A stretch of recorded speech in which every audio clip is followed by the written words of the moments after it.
begini, supaya corona ini habis isunya, berhenti itu bisnis. Ini kan permainan war. Orang-orang yang berkepentingan bisnis, kita berdoalah supaya Pak Jokowi, berapa banyak dana dikucurkan, belum lagi ditambah dengan 90,4 miliar yang diberikan kepada buser-buser jahanam. Ini yang lain pura-pura di kantor-kantor, di hotel-hotel pakai masker, padahal sudah setengah mati bernapas. Bagaimana orang tidak mati, satu badan terbungkus? Bukan melawan, oh jadi Ustadz melawan? Tidak melawan, tapi kita menjelaskan kepada umat cerdas, memahami segala bentuk realitas. Umat Islam ini jangan terlalu bodoh. Di setiap kepemimpinan, taktik, gaya, kemampuan seorang pemimpin tidak sama. Persoalan Presiden pertama Soekarno lain, persoalan Presiden Soeharto lain, persoalan Habibie lain, persoalan Gus Dur lain, persoalan Megawati lain, persoalan SBY lain. Ini persoalan Jokowi, hampir tiap hari ada persoalan.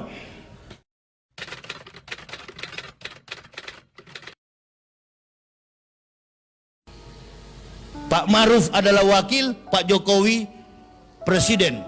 Ibu dan bapak, bapak dan ibu. Kadangkala bapak dan ibu ini nggak sejalan, maka rumah tangga berantakan. Tadi saya dikasih tahu, Ustadz cukup pelik juga meminta izin untuk tablik akbar. Orang demo nggak minta izin, orang demo rapat nggak pakai masker. Sudahlah, orang yang pakai masker begini kan cuma 3 persoalannya. Yang pertama, percaya kepada corona, takut kepada corona, cinta kepada corona. Itu yang pakai masker. Yang tidak pakai masker, 1, tidak disiplin. Yang kedua, beriman bahwa corona, COVID itu ada. Itu yang tidak pakai masker. Dan yang ketiga, orang yang tidak pakai masker mengikuti apa yang disampaikan oleh Bapak kita Joko Widodo. Dia sampaikan begini, kita berdamai dengan corona. Makna filosofis yang terkandung dari kata berdamai begini, ibu bapak. Saya dulu adalah kafir, saya beragama Kristen, antum Muslim. Dulu kita nggak ketemu. Saya di seberang lautan di Pulau Papua, bertugas sebagai rektor di sana. Ibu bapak, saudara-saudaraku tinggal di Kabupaten Riau, jauh jaraknya, nggak pernah tegur sapa, nggak pernah ketemu bersalam-salaman. Tapi begitu mendapat hidayah, kita jumpa, kita bersahabat. Sekarang kita dekat. Nah begitu, jangan takut-takut, rapat saja, dekat dengan dia. Artinya jangan takut. Ini di jalan-jalan orang nggak pakai masker, yang pakai masker takut-takut, kayak betul-betul sehat, padahal bengek. Jadi sudah ada pembelahan di masyarakat dengan masker begini. Jadi yang pakai masker ini, Allahu Akbar, dianggap dia paling sehat. Yang tidak pakai masker dianggap penyakitan. Awas, saya nggak pakai masker ya. Begitu pemerintah umumkan lockdown, pemerintah umumkan karantina wilayah, karantina diri, karantina rumah tangga, Allahu Akbar, 3 bulan saya nggak keluar rumah karena menuruti pemerintah. Nah begini, supaya corona ini habis isunya, berhenti itu bisnis. Ini kan permainan war. Health Organization, WHO, organisasi kesehatan dunia, bertarung, bersekutu dengan para mafia-mafia. Makanya ujung-ujungnya rapid test bayar. Sekali rapid test, masker setengah 100.000, nggak pakai masker 250 denda. Penyakit itu ada, flu ada, tapi gejala ada. Orang kalau kena malaria ada gejala, demam, demam, panas dingin, itu dirubah lagi strategi OTG, orang tanpa gejala. Innalillahi. Nggak usah lari bu, nggak usah lari pak, jangankan penyakit. Wa ma kana linafsin an tamuta illa biidnillah, kitab muwajalah. Jangankan penyakit, mati pun antum tidak bisa menghindar. Kalau sudah waktunya, Allahu Akbar. Mau lari kemana ibu bapak? Saya pernah membaca kitab Ihya Ulumuddin. Dikisahkan bahwa Allah Subhanahu wa taala memerintahkan malaikat maut mendatangi dua manusia. Ini supaya ibu bapak jadikan corona ini sebagai hikmah. Entah dia ada atau tidak, walam bisawab. Yang saya tahu ujung-ujungnya bisnis. Ini yang lain pura-pura di kantor-kantor, di hotel-hotel pakai masker, padahal sudah setengah mati bernapas. Bagaimana orang tidak mati, satu badan terbungkus? Bukan melawan, oh jadi ustadz melawan? Tidak melawan, tapi kita menjelaskan kepada umat cerdas, memahami segala bentuk realitas. Umat Islam ini jangan terlalu bodoh. Apa saja yang diucapkan, iya.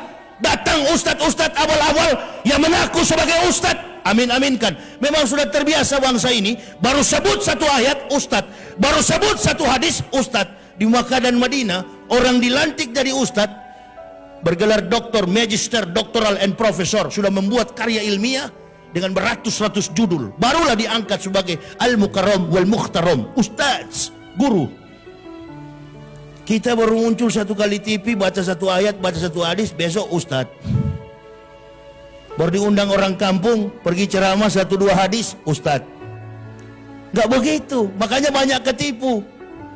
Dulu sebelum pemerintahan Jokowi masih SBY, banyak ustadz-ustadz yang muncul. Guntur Bumi. Begitu pensiun Guntur Bumi, muncul lagi Gatot Brajamusti. Ada juga yang jadi pengikut. Lia Edan, Ahmad Musadek. Inilah saya bilang, umat Islam terlalu lemah, tak punya prinsip. Datang lagi yang baru-baru ini, Kanjeng Dimas taat setan. Nah itu semua awal-awal habis itu dipercaya. Nah jadi diperlukan sebuah komitmen dakwah yang mampu menjawab apa yang menjadi persoalan umat. Giliran kali ini adalah pandemik COVID-19. Karena ini jadi perpecahan di tengah bangsa juga. Ada yang disuruh push up, ada yang disuruh lari, ada yang disuruh sapu, ada yang disuruh bayar. Penuh saya punya HP itu, jemaah bertanya, Ustadz, bagaimana menjawabnya itu? Serahkanlah. Di setiap kepemimpinan, taktik, gaya, kemampuan seorang pemimpin tidak sama. Persoalan Presiden pertama Soekarno lain, persoalan Presiden Soeharto lain, persoalan Habibie lain, persoalan Gus Dur lain, persoalan Megawati lain, persoalan SBY lain. Ini persoalan Jokowi, hampir tiap hari ada persoalan. Amin ya Rabbal. Hampir tiap hari ada persoalan. Pak Jokowi dan Pak Maruf ini nggak tahu apa-apa. Di samping kiri kanan mereka ini banyak bajingan-bajingan. Ya, kemarin kan lagi pandemi. Saya kalau dibilang Ustadz, ini antum menantang, saya tidak menantang. Pak Wapres ditanya komentator televisi, ada bikin apa Pak? Oh kami lagi konser. Pak Maruf Amin bikin konser. Ditanya oleh komentator, dalam rangka apa Pak? Untuk mencari dana corona. Padahal nggak boleh rapat. Nah ini nggak disiplin. Maksud saya begini, pemerintah Kabupaten Indragiri Hulu, pemerintah Provinsi Riau, seluruh provinsi di Indonesia, bahkan pemerintah pusat, jangan ada aktivitas. Karena reaksi daripada bias pandemik ini, rupa-rupanya 14 hari, kata mereka. Kata ahli kedokteran, ahli paru-paru, medical system. Dalam sistem medikal, sistem inkubasi, sistem diagnosa, penentuan atas penyakit seseorang.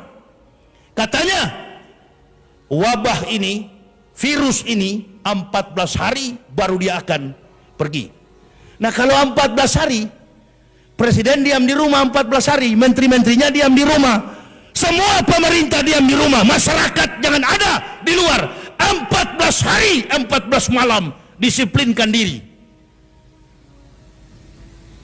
Tapi ini dia bikin 14 hari dia sibuk kesana kemari, tentara polisi mondar mandir.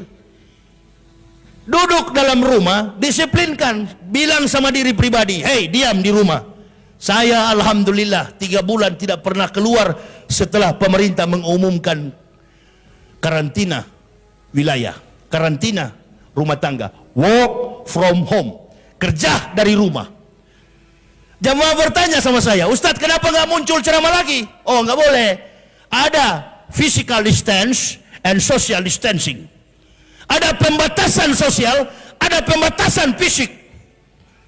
Karena memang dia tidak boleh bersentuhan. Saya terus menganalisa, Allahu Akbar. Semua ragam penyakit, semua jenis penyakit selalu mempunyai dampak awal sebelum ada diagnosa.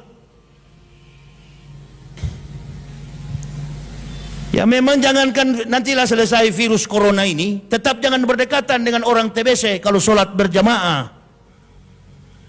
Sekali dia droplet, karena dokter mengatakan droplet itulah yang menyemburkan virus, sehingga yang berlawanan bicara dengan kita akan menghirup, akan teracuni. Nah, kita masyarakat meminta kepada pemerintah, tolong berikan testimoni, berikan kesaksian, siapa orang yang pernah mengidap virus COVID-19, siapa yang pernah sembuh dari corona.